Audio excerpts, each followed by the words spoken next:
Hans is a commoner who by the age of 6 found himself serving as a personal attendant to a noble brat named Adrian von Callista.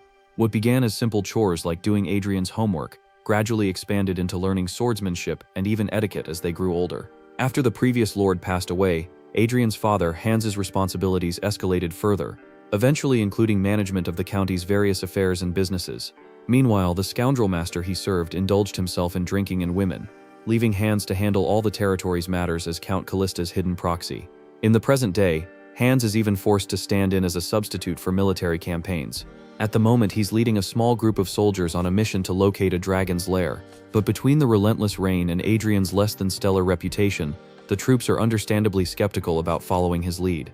They wonder aloud what could possibly be so important about this dragon's lair that they've been dragged through pouring rain into someone else's territory. Some speculate that their lord might be trying to curry favor with the powerful Townsend ducal household. Even so, a few soldiers admit that Count Callista, despite his reputation as a scoundrel, is actually doing a decent job commanding the troops, which, let's be honest, is more than they probably expected. Listening to their chatter, Hans silently apologizes, thinking to himself that he's not Count Callista at all, just his servant. He reflects that he let go of jealousy and resentment long ago. Thanks to that, he's managed to learn a wide range of skills despite his commoner origins. He reasons that pretending to be a noble on the battlefield is oddly enough rather convenient. After all, the regular soldiers and knights handle the fighting, while he, as the commander, only needs to stay safely at the rear. A pretty sweet deal in theory. But as if fate decided he'd gotten too comfortable, disaster strikes. While they're heading back to their tents, with rain reducing visibility to practically zero, a soldier insists on taking the lead. Before Hans can agree, the soldier is abruptly killed by an arrow piercing his head. Hans instantly realizes they're being ambushed. Soldiers yell for him to get to safety, but as they rush toward him, an arrow strikes Hans in the back, inflicting a fatal wound. Lying on the ground, Hans begins to wonder if this is how his life will end, living entirely as someone else's stand-in, only to die meaninglessly. In his final moments, he thinks about how he sometimes wished that if there were such a thing as a next life, he'd like to live as himself, a life where his own abilities are recognized, where his efforts are acknowledged, a life just for him. But when Hans next opens his eyes, he's greeted by the sight of a girl in a maid's uniform crying right in front of him and trembling in fear. He immediately recognizes her as Madeline, though he can't help but wonder why she looks so young and why she's even here. Madeline, still sobbing, begins apologizing, insisting she didn't mean any disrespect. She addresses Hans as the Lord and promises it won't happen again. Hans is completely baffled. Was Madeline really begging him of all people? Then he notices that he's holding a whip. But what truly sends a chill down his spine is catching his reflection in a nearby mirror.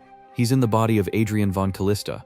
He immediately drops the whip and rushes to check whether Madeline is okay. Understandably terrified after just receiving a beating, Madeline flinches and raises her hands defensively, anticipating another strike, leaving Hans momentarily speechless. He then asks Madeline what year it is. When she answers that it's the year 853, Hans is stunned. This means he has somehow been reborn into the body of his former master, and 15 years in the past. Sitting on the bed trying to process everything, Hans slaps himself across the face to see if he'll wake up, only to be greeted by pain. So much for hoping it was all a bad dream. The luxurious room around him is unmistakable. The delicate, slender hands that have likely never so much as held a pen properly, let alone done physical labor, are his. And worst of all, when he'd told Madeline to leave earlier, he'd noticed lash marks on her body, proof that the undeniably notorious scoundrel, Lord Adrian von Callista, is indeed the body he's now inhabiting. Hans recalls that at this point in time, Adrian was mostly preoccupied with finding fault in the servants, using them either as outlets for his frustrations or simply as toys to amuse himself. But he also remembers that once Adrian became an adult, he would dive headfirst into drinking and women, causing all sorts of trouble and leaving him to clean up the mess every time. While he's mulling over these memories, a sudden thought hits him. Since he's now reborn in Adrian's body, what happened to his original body? He's traveled 15 years into the past. Does that mean he's still around somewhere as his younger self? Spurred by the thought, he rushes to where his old room has always been. But when he opens the door, he's stunned to find nothing there. The space has been turned into a storage room. Hans is left speechless. He vividly remembers that his room should be right there. After all, it's impossible to mistake the place he lived in for 20 years. At that moment, one of the servants notices him standing there, and asks why a lord like himself is wandering around the servants' corridor. Hans recognizes the servant as Claude, and he's taken aback. Not just because Madeline looks so young, but because Claude too appears far younger than he remembers. He recalls how both Madeline and Claude were his colleagues and friends, people he even considered family back when he was still a servant. They'd all grown up serving in the Count's mansion together since childhood. He quickly asks Claude where Hans himself might be right now, but Claude's response leaves him utterly shocked. Claude insists he's never heard of any servant named Hans. This stuns him even further. He tries to explain that Hans has worked in the mansion since the age of 6 and should be about the same age as Claude right now. But Claude repeats that he doesn't know anyone by that name, adding that as far as he's aware, no such person works in the mansion. Inwardly, Claude can't help but wonder what's going on with their lord's way of speaking. It seems unusually polite compared to the usual Adrien. Meanwhile, our protagonist is completely at a loss. He starts to wonder if this means he doesn't exist at all in this world. The following morning, the servants are gathered together, whispering about the recent changes in their lord's behavior. None of them can quite believe that the same lord who usually wakes up well past noon is now rising at dawn. While they're busy speculating, Hans, or perhaps we should call him Adrien, greets them from behind, causing the group to jump in surprise. He quickly apologizes for startling them and asks if they could summon the nanny for him. The servants, clearly on edge, agree at once and even apologize profusely, convinced they're about to be punished for something. As they hurry away, they still can't quite believe their eyes. Their lord awake before sunrise? That's practically a sign of the apocalypse. Hans, on the other hand, notes that today is June 17th of the year 853. It's already been a week since he was reborn into the body of the 15-year-old Count Callista. He reasons that at this point he probably has no choice but to start accepting the fact that he'll be living as Adrien from now on. While the nanny helps him dress, she can't help but comment on how he's been waking up so early lately. Hans explains that even when he tries to sleep in, his eyes just seem to pop open on their own. The nanny assures him that she'll have breakfast prepared for him shortly, but Hans pauses for a moment and says that he'd like to visit his mother first and pay his respects. The nanny is momentarily left speechless. It seems the previous Adrien hadn't even bothered to visit his family. Eventually, the nanny recovers and tells him that this is a wonderful idea and that Madame will be very pleased. The scene then shifts to Adrien entering his mother's room. His younger sister, Regina von Callista, is a bit startled to see him there. Meanwhile, his mother, introduced as Owen von Callista, is simply delighted to see him and warmly invites him in, remarking on the lovely morning. Adrien reflects on how, 3 years ago, the sudden death of the former Count of Callista left the family in chaos. The shock of it all left the Countess bedridden, and only Adrien's younger sister, who's merely a year younger than him, remained by his side as part of House Callista. Despite its remote location in the Rosenbaum Empire, the territory of Count Callista had always been a noble house marked by wealth and honor, boasting a wide domain and a long history. But after the previous count's death and the ascension of a 12-year-old heir to lordship, all that former glory crumbled, thanks to the new Count Callista's reckless lifestyle. The house fell into such financial ruin that it eventually had to lease out its troops to other territories just to put food on the table. Perhaps it was the shock of all this that caused Adrien's mother's health to deteriorate so quickly, eventually leading to her passing. Adrien's younger sister, Regina, was then forced to inherit a household buried in debt, and it was all the fault of the previous Adrien. Our protagonist has absolutely no intention of following that same disastrous path. He apologizes to his mother, admitting that he's been far too neglectful, and promising that he'll visit her more often from now on. Hearing these words, his mother can't help but smile gently. She reaches out, assuring Adrien that he doesn't need to overdo things, since managing the estate must already be burden enough. Yet even as he leaves his mother's room, our protagonist can't shake the guilt weighing on him. He resolves that, for the sake of his mother and younger sister who have already suffered so much, he must properly manage the estate this time around. Suddenly, the butler of House Callista approaches and informs him that Mr. Flynn has come to see him. He politely asks if he may escort Adrien to the reception room. Our protagonist, who hasn't seen Allman in such a long time in his previous life, is momentarily overjoyed to see him again. Unfortunately, his beaming expression leaves Allman wondering why his lord is suddenly smiling at him, causing Adrien to snap back to reality in awkward fashion. Hans explains that Mr. Allman is a butler who has served House Callista since the days of the former count. He's a responsible and capable man, and Hans recalls that in his previous life, every time Adrien struck one of the servants, Allman would always shield them with his own body. Despite the fact that Adrien constantly ignored him, Allman never withheld sound advice and worked tirelessly to help sustain the estate. If Hans remembers correctly, it's around this time that Allman resigned from his post as the butler of House Callista. He never learned why Allman chose to resign, but the new butler meant to replace him. Syed was so utterly incompetent that he helped drive the family finances even deeper into ruin. This time, Hans is determined not to let Allman leave. He wonders if there's a way to prevent Allman from resigning. Soon they arrive at the reception hall, where Mr. Flynn is waiting. Mr. Flynn is one of the administrators of the Callista territory, a fat scoundrel of a man, in Hans's estimation. Seeing him, our protagonist suddenly remembers exactly who Mr. Flynn is, the same bastard who used to treat the servants like his own personal slaves. Taking a seat, Hans asks if Mr. Flynn has any business with him today. Mr. Flynn, being the sly opportunist he is, glances around the room to confirm that Allman has left. Then he claims that, as previously discussed, he's prepared a suitable replacement for Allman, and suggests that they should now dismiss that wretched butler. Hans is stunned. Mr. Flynn continues, explaining that the replacement he has in mind is a man named Side, whom he praises as extremely competent, and even describes as being like a brother to him. Hearing all this, our protagonist has to pause for a moment to try and process what's happening. He asks Flynn if he really just said he wants to fire Allman. Mr. Flynn, momentarily taken aback, recovers quickly and flashes a sly smile, telling Hans that he must have simply forgotten about their previous conversation. He then reaches into his pocket, saying that he knows he's been neglecting the young lord for a while, leaving Hans to wonder what on earth Mr. Flynn is talking about. Mr. Flynn proceeds to grab Hans's hand and slip some gold coins into it, leaving our protagonist even more shocked. It seems the previous Adrian was also accepting bribes from the administrators. Mr. Flynn goes on, insisting that there's no need for the young lord to get his hands dirty over matters like this. They can simply resolve everything by slapping Allman with charges of embezzlement. He adds that, as usual, he'll prepare all the records for him. Inwardly, Hans can't help noting how outrageous this is. 10 gold pieces, what Mr. Flynn just handed him, is a staggering amount. For comparison, a commoner family's monthly expenses are typically around 10 silver pieces. 10 gold coins would cover 20 months of living costs for an ordinary household. Mr. Flynn, as the administrator of Callista territory, has no legitimate income beyond the Lord's modest stipend, which means one thing is painfully clear: these 10 gold coins in Hans's hand have been stolen directly from the people of Callista territory. Hans can hardly believe that the previous Adrian was accepting embezzled money as bribes, and even allowing the estate to be manipulated by people like Flynn. It finally dawns on him that in his past life, when Mr. Allman resigned as the butler of House Callista, it wasn't by choice. He must have been driven out by Flynn through false accusations of embezzlement. At the time, everyone knew those accusations were baseless, but they kept quiet out of fear. Hans admits that he'd been too young to realize what was happening back then, but this time, he's determined not to let history repeat itself. Without wasting another moment, he calls out for Oswald. Oswald is Adrian's night bodyguard. Hans promptly orders Oswald to arrest Flynn and throw him into the dungeon, explaining that Flynn has made corrupt proposals and even falsely accused his servant. Oswald accepts the order immediately, leaving Flynn utterly dumbfounded. Flynn tries to resist, shouting that the whole thing is absurd. Meanwhile, Hans finds himself inwardly reflecting on how he still doesn't know why or how he ended up in Adrian's body.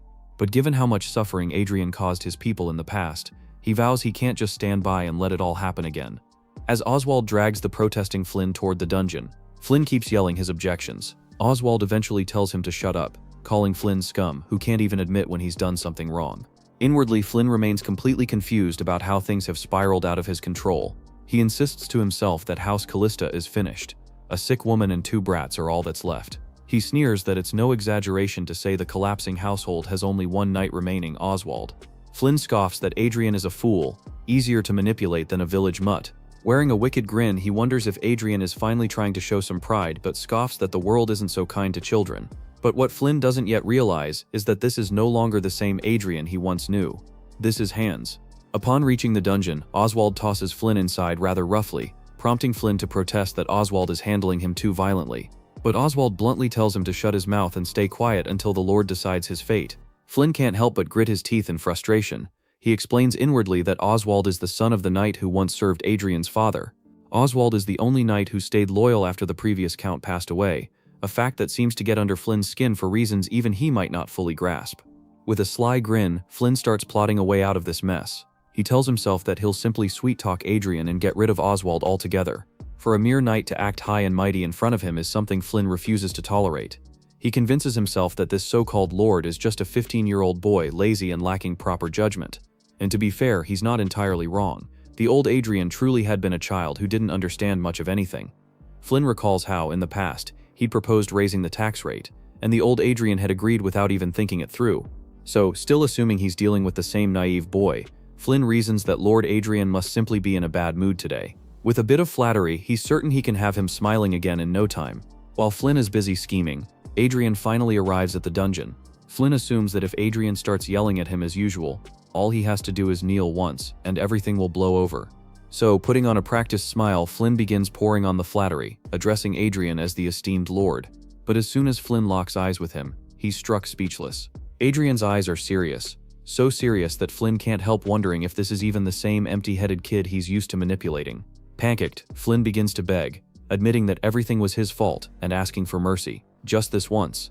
Even the guards nearby are left stunned to hear their lord's words as Adrian speaks. Adrian calmly explains that there's no need for Flynn to beg for mercy, because from now on, all serious crimes in Callista territory will be judged through proper trials. Flynn is left completely bewildered. He demands to know if Adrian is joking, but Adrian simply begins walking away. Flynn starts to plead even more desperately, insisting that Adrian should reconsider, since he's been so loyal all this time. But Adrian keeps walking, leaving Flynn alone in the dungeon, still calling after him. You see, Flynn had originally been just a commoner by birth, but he wielded considerable influence as an administrator in the Callista territory, and so he now found himself standing in court to undergo his trial. He was charged with bribery, embezzlement, and breach of trust, crimes that could lead to the confiscation of his assets and imprisonment. This came as a shock to the residents of the territory, and served as a stark warning to anyone involved in the negligent administration that had plagued Callista for years. Even the servants were whispering about it. After all, it had been a very long time since any trial was held in the Callista territory. However, the servants were also growing nervous for another reason. The Lord had summoned all of them at once. Many wondered if someone had angered him, and if he was about to unleash his usual wrath. Others speculated about what strange whim the Lord might be acting on this time. As they all lined up in front of Adrian, they were understandably tense. Adrian asked Alman if all the servants were gathered, and Alman confirmed that everyone who worked in the castle had assembled. With a serious look in his eyes, Adrian scanned the group, which only increased the pressure the servants felt. Adrian then began speaking, admitting that how he'd behaved as their lord so far had been not good. Inwardly, he reflected that these servants were the ones who had held House Callista together all this time. Having once been one of them in his previous life, he understood that better than anyone. The servants, however, were utterly bewildered.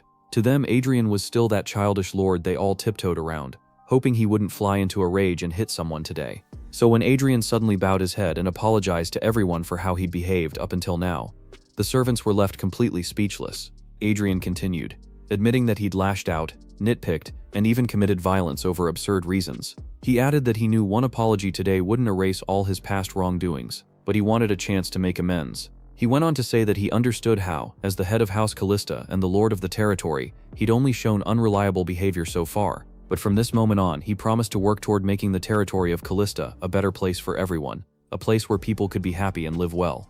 To achieve that, he said, he needed to start by taking proper care of the people in his castle. From now on, he would gradually fix what had been lacking. Even Alman was a bit taken aback by Adrian's words. Adrian added that things might be a bit chaotic at first, but he hoped they would all trust and follow him. As the servants were dismissed, they began whispering among themselves, trying to make sense of this new version of their lord. Madeline, in particular, was skeptical. After all, it had only been a week ago that Adrian had struck her with a whip. She couldn't help but wonder if a person could really change so completely overnight. With the gathering now concluded, Adrian turned to Alman, commending him for how hard he'd worked. He dismissed him, telling him he could take his leave for now. But Alman, still processing the recent changes in Adrian's behavior, was so moved that he bowed his head deeply in respect. He sincerely thanked Adrian, addressing him as Lord, which took Adrian by surprise. Alman went on to say that he'd heard how the Lord had defended him against Mr. Flynn's false accusations. Adrian quickly told him to raise his head, saying that after all the years they'd spent together, it was only natural for him to defend him. Besides, he added, those accusations had been nothing but baseless slander, and for Flynn to even use embezzled money for bribes was downright shameless. Adrian then grasped Alman's hand, reassuring him that if anything like Mr. Flynn's situation ever happened again, he fully intended to set things right so no one would be wrongfully accused. To that end, he said he would need Alman's help. Hearing this, Alman was left speechless. From his perspective, Adrian seemed to have changed completely in just a few days. Admitting his mistakes, caring for the servants, and thinking of the welfare of the entire territory, Alman explained that he'd served the House of Callista since the days of the late Count, Adrian's father, which meant he'd been there for over a decade now. Though Adrian's face and attire were the same as always, he confessed that Adrian now felt like a completely different person. With a respectful bow, Alman added that it seemed the young lord had made a resolve far beyond his understanding, and he promised to follow him from here on. A few hours later, Adrian found himself gazing out the window, lost in thought. His mind wandered to his previous life. He wasn't merely given a second chance at life. It had come with the title of a noble and the authority of a lord who governed a vast territory.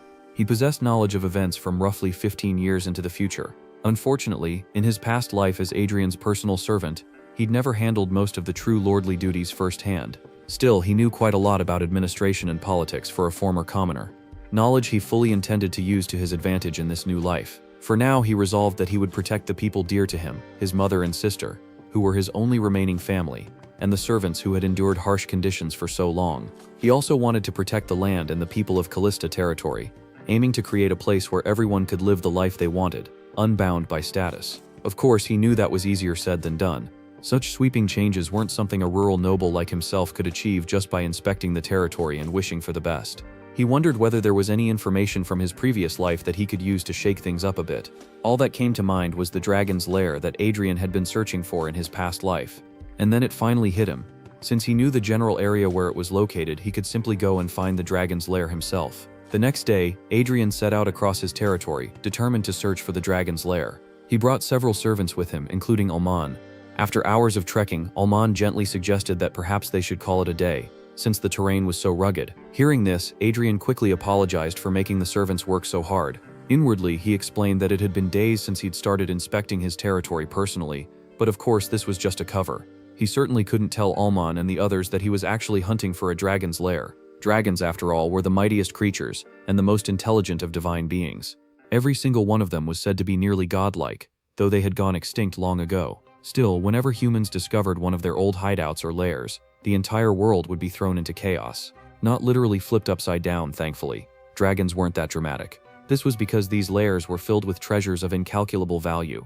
The area Adrian was searching, the Compton mountain range, was where a dragon's lair would be discovered in the future, according to his knowledge from his past life. Currently, the Emperor of the Rosenbaum Empire was merely a young puppet ruler, while the two powerful factions, House Townsend and House McCarthy, maintained a delicate balance of power. In Han's previous life, when the dragon's lair was discovered in the Compton Mountains, it had been right on the border between the two houses. This discovery sparked a military conflict over ownership of the lair, and the Callista territory just happened to sit on that same border. In his past life, Adrian had sent troops into the area, trying to align himself with the Townsend dukedom. Right now, it was 15 years before that lair would be officially discovered. So, noticing that the servants were momentarily distracted and not paying him any attention, Adrian quietly slipped away to search alone. As he dashed through the forest, he thought about how dragons were said to hoard mountains of gold and jewels enough to buy a small kingdom. Finding the dragon's lair wouldn't just stabilize Callista's territory, it could fuel even greater ambitions. Though he didn't know the exact location of the lair within the Compton Mountains, rumors about its discovery were widespread. In his previous life, it was said that an herbalist, lost in an orc forest, stumbled upon the lair purely by chance and immediately recognized it as a dragon's lair at first glance. Adrian reasoned that he should be able to recognize it at first glance too, but after a few hours of searching, he was utterly exhausted. He hadn't found anything, not the lair, nor even a ridge that might look like one. His hopes began to sink. He wondered if the story about the herbalist finding the lair might have been exaggerated or distorted over time. Adding to his frustration, the sun had already set, and he was feeling utterly drained. He couldn't help grumbling inwardly, "Don't give up, bro, I'm cheering for you." He also wondered why his body felt so weak. He made a mental note to start exercising as soon as he got back. Meanwhile, the servants were in a panic, searching frantically for him. Since they wouldn't have let him go alone, he'd been forced to sneak away earlier, but now he felt bad about making them worry so much. He briefly considered asking the servants for help in searching for the lair, but he quickly reminded himself that he couldn't afford to get soft now. The existence of the dragon's lair was too big of a secret. It could easily spark a civil war if word got out. Just as he was wrestling with these thoughts, the ground suddenly began to shake violently. Adrian found himself slipping down the steep terrain as a landslide erupted beneath him. Before he knew it, he was tumbling from a great height. The fall was brutal. The path down was rocky and unforgiving. When he finally landed, he was frozen in shock, wondering how he'd managed to survive at all. He realized he was now stranded in the middle of a cliff. He'd landed on a rocky ledge halfway down, completely stuck with no easy way back up. He also noticed, grimacing in pain, that some of his ribs were probably broken. But then right beside him, he saw something extraordinary. A faint magical energy was leaking through cracks in the cliff face. It said that anyone would know a dragon's lair the moment they laid eyes on it. And in that instant, Adrian knew the rumor wasn't lying. This was definitely a dragon's lair. Despite his injuries, he steeled himself and decided to make his way inside. As Adrian made his way deeper into the dragon's lair, he couldn't help but marvel at how absurdly hidden the entrance was. It was literally in the middle of a sheer cliff. He deduced that this was most likely an entrance used by a guardian creature, which made sense considering dragons often traveled by teleportation magic. Dragging himself forward into the cavern, Adrian reasoned that the rugged canyons of the Compton mountain range had kept the lair hidden all this time. Inwardly, he admitted that his biggest problem was going to be getting back out. There was simply no way Oswald or Alman could ever find him in a place like this. He wondered, half in dread, whether he might end up dying right there. Even if he did find unimaginable treasure, it wouldn't do him much good if he couldn't climb back out.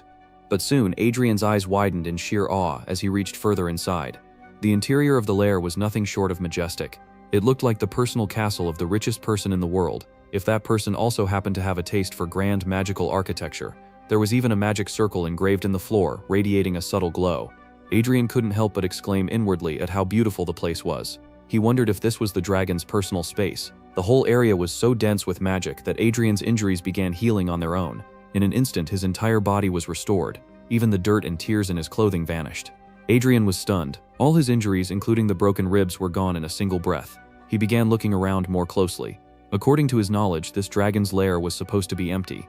He wondered if the entire space itself was enchanted with healing magic. If that was true, then this space alone would be worth an unimaginable fortune. Imagine opening a hospital in here, he thought. It'd be an absolute cash cow. Realizing he was getting distracted, Adrian slapped his own cheeks lightly, telling himself to get it together. This wasn't the time to start exploring every nook and cranny like a tourist. Opening one of the doors, he reasoned that this lair could become his greatest asset for himself and for the Callista territory. After several hours of careful searching, Adrian finally had a rough grasp of the lair's interior layout. 4 doors branched off from the central chamber, and inside, the lair was structured much like an ant colony, filled with twisting passages and interconnected rooms. He admitted it was difficult to keep track of it all. Dragons, he recalled, often took human form to enjoy mortal pleasures. As a result, the lair's interior was surprisingly tailored toward human living, more than he'd expected. There was a study room, a bedroom, and even a dressing room. Adrian felt a touch of disappointment that the dragon's lair wasn't overflowing with mountains of treasure capable of buying an entire kingdom, as the rumors claimed. Still, he was certain that everything in this lair would hold enormous value in the future. The most useful discovery so far was the central chamber filled with healing magic. Adrian decided to call it the Healing Hall, at least for now. Considering that healing magic was practically extinct in the world, this was a treasure beyond measure. He had only one more room left to check. When he stepped inside, however, he froze completely. He couldn't believe what he was seeing. Right in front of him lay a golden dragon, sleeping peacefully. It was massive, easily dwarfing Adrian's human frame. Adrian's heart sank in pure horror. Could this dragon possibly be real? Dragons were supposed to have gone extinct hundreds of years ago, at least in this land. He reasoned that it had to be a dragon's corpse. Cautiously, Adrian reached out his hand to touch the creature's golden scales. He figured that if a living dragon truly existed in this lair, it would have caused absolute chaos during the wars in his previous life. He also wondered whether a dragon's corpse could remain so perfectly preserved even after centuries. He scolded himself for not having studied more in his past life. But the moment his hand made contact with the dragon's body, the creature suddenly began to glow with brilliant magical energy. Its body dissolved into pure golden light, transforming into swirling streams of magic. Adrian stood there, utterly bewildered, unable to comprehend what was happening. The golden energy surged toward him, pouring into his body. Instantly, his entire body began to glow. His hair turned completely golden, and so did his eyes.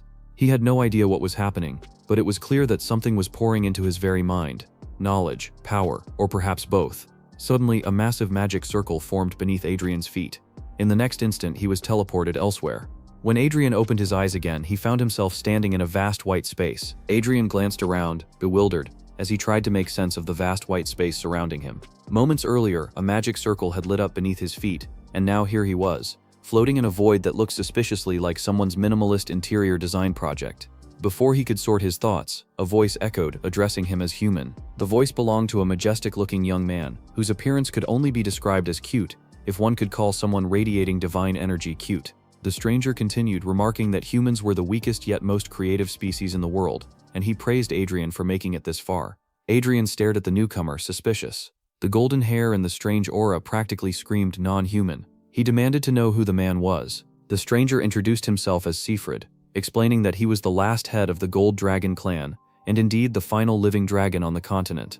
Hearing this, Adrian was struck with a chill of dread. He immediately asked whether Sifrid was the master of the lair he'd just discovered. Sifrid confirmed this with a nod. Seeing that Adrian was clearly lost, Sifrid decided to simplify things. He explained that the dragon's body Adrian had seen earlier was nothing but a lifeless shell.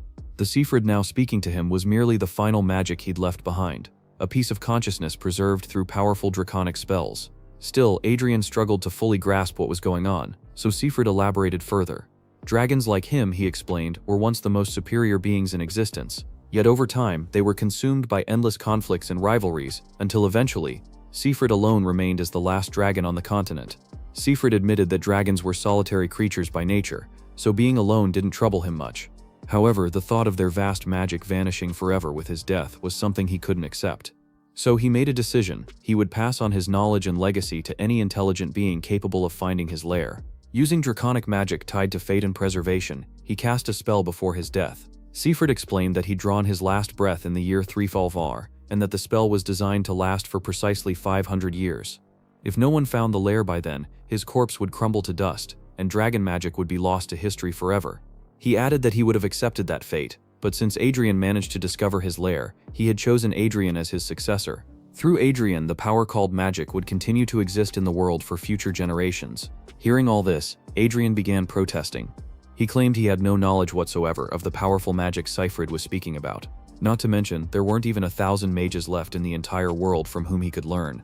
Siegfried, however, only gave a soft, knowing smile, leaving Adrian utterly puzzled about what he found so amusing. Pointing to Adrian's chest, Siegfried calmly reminded him that he had already declared Adrian as his successor. Suddenly, Adrian jolted awake, finding himself back inside the dragon's lair. Sitting up, he wondered if the entire encounter had just been an illusion. But then he noticed that the golden dragon's body in front of him was beginning to crumble away, dissolving into pure magical energy. This meant that the last dragon in the world, Siegfried, had truly perished, leaving Adrian with the legacy of the dragon's heart. He now felt a vivid new presence alongside his human heart, a swirling, smoky essence of immense magical power. Not long afterward, knowledge began pouring into Adrian's mind from the newly acquired dragon's heart. So much information flooded in all at once that he couldn't fully grasp it yet. But one thing was immediately clear: he could now wield dragon's tongue magic. Eager to test this newfound power, Adrian attempted to cast a lightning bolt. In response, a sphere of crackling lightning formed in his palm. He explained inwardly that, unlike human magic, which required crafting long, complicated incantations followed by activation words, dragon's tongue magic activated with a single trigger word. However, dragon's tongue magic required a special kind of magical energy generated from a dragon's heart. Fortunately for Adrian, the dragon heart Siegfried had left behind would now serve as that power source, allowing him to wield dragon magic. Using the magic he'd just inherited, Adrian launched himself back up the cliff to the spot where he'd fallen earlier. He confessed that the spell had drained all of his mana just to achieve that single feat. Considering that flight was technically a second circle spell, it was still pretty impressive. As Adrian began his journey back from the mountains, he reflected that the dragon's heart inside him was still unstable. The mana was limited for now, but he felt confident it would grow to match his body soon enough. Eventually, he might wield magic akin to divine power, an idea that brought a rare smile to his face. But that smile vanished almost instantly when he realized the servants were still out there searching frantically for him. Sure enough, the moment they spotted him, they rushed to his side, faces etched with worry. They wrapped him in a blanket and hurried him into a carriage to take him home. Yet Adrian was lost in thought. Inwardly, he couldn't help marveling at how he'd gained far more than he'd ever anticipated in the dragon's lair. To become the successor of a dragon wasn't just rare. It was the sort of thing that didn't even appear in history books. He recalled Siegfried's words about the preservation spell meant to last 500 years. Given that Siegfried died in the year 354, Adrian realized that the current year, 853, marked the exact 500-year limit. If he'd been even a single year late in discovering the dragon's lair, Siegfried's legacy and all dragon magic would have been lost forever. In his previous life, the lair hadn't been found until 15 years later, far too late to preserve its secrets. Magic in the current era was a pale shadow of what it once was. Most mages could barely advance beyond the first or second circle in their lifetimes. Those who reached the fifth circle were hailed as archmages. Meanwhile, dragons were born with intellect and power at the pinnacle of the ninth circle, an unimaginable realm for ordinary humans. Adrian mused that if he could master the power of the dragon's heart, reaching the ninth circle might not be just a foolish dream after all. Soon, the carriage rolled to a stop before Callista Castle. One of the servants quickly informed Adrian that they had arrived. Stepping inside, Adrian found himself instantly scolded by his little sister Regina. She'd been worried sick after hearing he'd vanished on a tour of the Compton mountain range, leaving the entire household in chaos. Spotting Adrian's torn and dirty clothes, she demanded to know if he'd run into bandits or some other trouble. Adrian quickly reassured her that he wasn't hurt and that everything was fine. Oswald, who was supposed to be Adrian's loyal knight and protector, fell to one knee and apologized, voice tinged with guilt. He regretted not guarding the young lord more closely. Regina eyed them both and asked if anything major had happened during the expedition. Adrian denied it again, insisting everything was under control. Since he was safe and home now, he ordered everyone to get some rest. At last, Adrian retreated to his room and let out a long sigh. It had been an exhausting day. His mind drifted to the loyal people still standing by his side. Oswald, like Ullman, had been one of the previous count's trusted aides, sticking with the Callista household out of pure loyalty. And then there was Regina, his sister, along with Ullman and the devoted servants.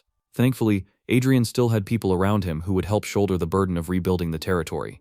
Not long after, Alman entered Adrian's room, bowing politely and asking if the young master had called for him. Adrian, ever considerate, immediately apologized for summoning him at such a late hour. Then he inquired whether Alman had prepared the documents he'd requested before heading off on the tour, the servants' list and the salary ledger. Alman admitted he had organized them, but given the late hour, he suggested Adrian should review them tomorrow, especially since he'd heard there'd been an accident during the mountain expedition. Adrian waved off his concern, insisting he was fine, and ordering Alman to bring the documents right away. Alman hesitated, worried for the young master's health, and gently reminding Adrian that he was pushing himself too hard. But Adrian explained that, given the drastic changes he was implementing across the territory, he was deeply concerned about how the servants might be affected. For those whose livelihoods depended on daily wages and stable conditions, this was an urgent matter. He added that he'd just wrapped up some pressing matters and was now free to handle the ledgers. Alman bowed, accepting the order, and told Adrian to wait a moment while he fetched the documents. However, before leaving, Alman couldn't help but glance back and ask what pressing matter the young lord had been dealing with out in the mountains.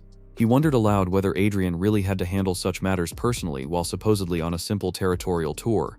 Adrian, of course, couldn't exactly blurt out that he'd found a secret dragon's lair and inherited the legacy of the last dragon on the continent.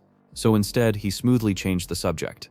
Pulling out a few gold coins from his pocket, he casually asked Alman if he knew anything about the Grace. The next morning, the ripple effects of Adrian's sweeping reforms were beginning to show across the territory. Claude, one of Adrian's loyal servants, went out shopping and placed a sizable order with a local fruit vendor known as Aunt Lowen. The request was straightforward: 10 boxes each of apples and oranges. Aunt Lowen, caught off guard by the large quantity, looked momentarily stunned. Claude, worried he might have asked for too much, inquired whether it would be difficult to fulfill such an order. But to his surprise, Aunt Lowen simply broke into a rare smile, an expression practically unheard of from the perpetually cranky woman. She explained that the young Lord Adrian had completely transformed. Ever since Flynn had been punished for embezzlement, taxes had been reduced, and orders from House Callista had increased significantly. According to her, the entire territory was now saying that life finally felt worth living. Aunt Lowen, shaking her head as if still unable to believe it herself, remarked that she'd never imagined a day like this would actually come. With newfound cheer, she handed Claude the receipt for the order, promising to deliver everything by evening. Not only that, but she even gifted him 2 apples to snack on for his journey home, a gesture that left Claude utterly speechless. Aunt Lowen insisted it was thanks to devoted servants like Claude, who had worked hard for the young master, helping transform the territory into a better place. Meanwhile, back at the mansion, Madeline was going about her usual morning routine when she heard Claude calling out to her. Claude, grinning from ear to ear, practically skipped over and tossed her one of the apples Aunt Lowen had given him. Madeline, catching the apple with mild confusion, immediately demanded to know where he'd gotten it. Claude explained that he'd received it from Aunt Lowen after placing the fruit order. Madeline, clearly astonished, pointed out that Aunt Lowen had once been infamous for her constant scowling, and now she seemed like a completely different person. Even Claude admitted that he used to think the woman was downright stingy. Claude went on to confess that many things had changed in the Callista territory lately. It was shocking enough that Mr. Flynn had actually been punished, but for all the other corrupt officials to be dragged off was an even bigger surprise. It seemed that Adrian, once dismissed as an irresponsible young lord, had been working relentlessly behind the scenes. Claude admitted he never would have expected Adrian to personally pore over all the estate ledgers. Not only that, but all the illegally collected taxes had been returned to the residents, sparking widespread relief and gratitude. Madeline agreed wholeheartedly, noting that even the servants' lives had improved dramatically. Their living conditions had been upgraded overnight. They were now given proper break times, annual raises, and even new clothing and bedding, all of which had sent the servants' morale soaring to unprecedented heights. Though Madeline couldn't hide her gratitude, there lingered an air of disbelief at how quickly everything had changed in House Callista. Madeline felt genuinely grateful for all the changes. She noted that thanks to the new break times, she and Claude could actually relax under a tree like this without fear of being scolded for slacking off. She asked Claude whether he wasn't also thankful for how things had improved, but Claude, still somewhat guarded, wasn't so easily convinced. He pointed out rather bluntly that Madeline shouldn't get swept up in the sudden goodwill. After all, it was Lord Adrian who had whipped her just a few weeks earlier, over some petty grievance. In Claude's opinion, people simply didn't transform overnight, and placing blind trust in the young lord seemed reckless. And honestly, given that the previous Adrian and the current one were literally 2 different people, though none of the servants knew that, it was understandable that Claude remained suspicious. Madeline, however, admitted that lately, seeing how much the young lord had changed, she wondered if she might have judged him too harshly. A part of her wanted to give him a chance. Claude, hearing this, raised an eyebrow and teased her, asking if she was like the other servants who had started swooning over the young lord just because he happened to be handsome. Madeline, flustered, was quick to clarify that she absolutely wasn't that type. With their break time coming to an end, they both decided to head back to the manor. As they walked, Madeline noted that the young lord was once again out of the castle. Lately it seemed almost impossible to catch a glimpse of him in person. Claude agreed, observing that Adrien had supposedly been going on frequent inspections around the territory. Of course, that wasn't the whole truth. The reality was that Adrien was using the excuse of territorial inspections to cover up his secret magic training in the dragon's lair. The scene shifted to the lair itself, where Adrien was hard at work refining his skills. He practiced flight magic, which was going rather well, so well in fact, that he was starting to enjoy the sensation of soaring through the air. Next, he tested his fireball magic, which burst into existence with impressive force and control. Satisfied, he moved on to gauge the strength of his barrier magic by smashing his own fireball against it. Fortunately, the barrier held up beautifully, much to Adrien's relief. It had been roughly a month since he'd inherited the dragon's power, and he could clearly see steady progress in his training. With consistent practice, both the range and the strength of his magic were gradually expanding. The only downside was the hassle of always having to travel all the way to the dragon's lair just to train. Practicing magic back at the castle was out of the question. It would have caused utter chaos. Though admittedly a bit of a headache, the lair was at least indestructible, no matter how intense the spells he unleashed. For now, Adrien had officially adopted it as his personal training hall, hidden away from prying eyes. Adrien found himself daydreaming about how convenient it would be if he could travel between the castle and the dragon's lair without having to drag himself there on horseback each time. The constant riding was exhausting, and he figured there had to be a better way. Technically there was. The Warp Gate spell, a magical technique allowing the caster to teleport to a fixed location within a safe zone. The catch: Warp Gate was a 7th circle spell. While Adrien's abilities currently hovered somewhere around the 2nd or 3rd circle at best, the same level as a typical Imperial mage. Even the Empire's top Grand Mage was stuck at the 5th circle, so Adrien's dream was still a distant speck on the horizon.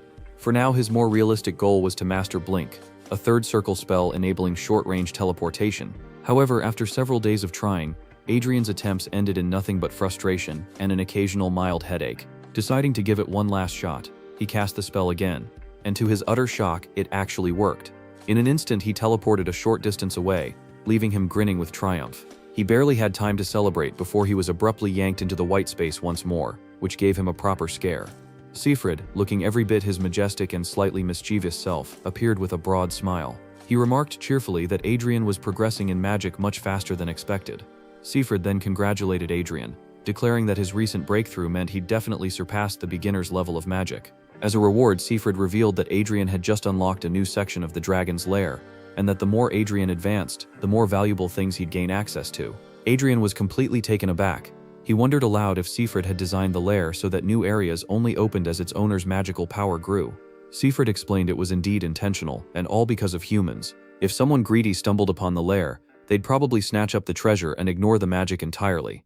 Better, in Siegfried's view, to restrict access so that only someone worthy could claim both the knowledge and the wealth. After all, Adrien was his chosen successor. Soon enough, Adrien was teleported into the newly revealed chamber of the dragon's lair. As he looked around in astonishment, he couldn't believe there had been a hidden room completely inaccessible from the regular entrance.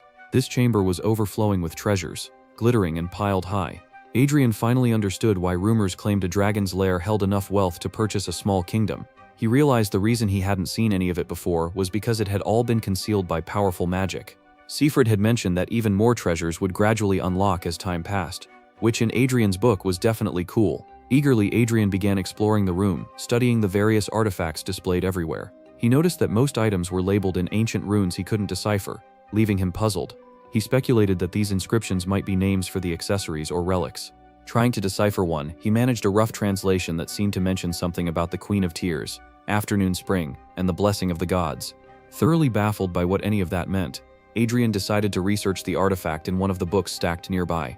According to the texts, artifacts were items infused with transcendent magic, permanently granting the object a fixed magical effect. Given that magic was practically lost to time, creating or even discovering an artifact was virtually impossible in the present day.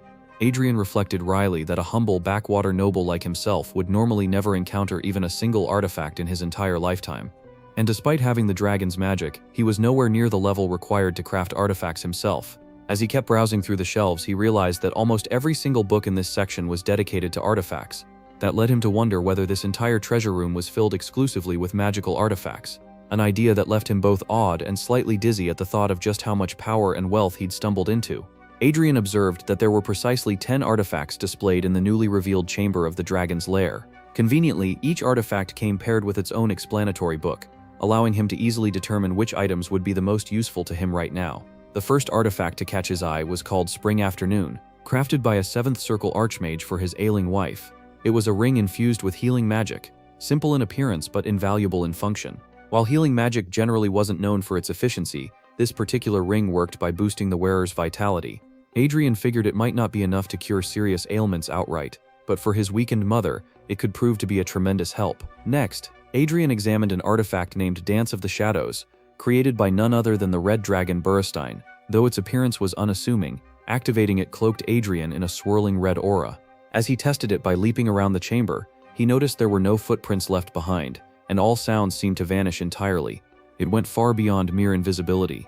His entire body felt weightless, which left him more than a little astonished. But the surprises weren't over yet. The third artifact he inspected was a snake-shaped bracelet known as Breath of Earth. This piece held special significance because it was the only known artifact personally created by Siegfried, the gold dragon god and former master of the lair. Its power was nothing short of incredible. It granted teleportation abilities similar to the Warp Gate spell that Adrian had been so desperate to learn. With this bracelet, Adrian could establish fixed coordinates between Siegfried's lair and his own castle. This meant he could finally dodge the increasingly suspicious looks that his little sister and Alman kept giving him every time he claimed to be inspecting the territory. Now that distance was no longer an obstacle. Adrian was thrilled at the thought that he could train far more efficiently and secretly. He couldn't help grinning at how things were turning out. Who would have thought that learning and mastering something as monumental as magic could actually be this enjoyable?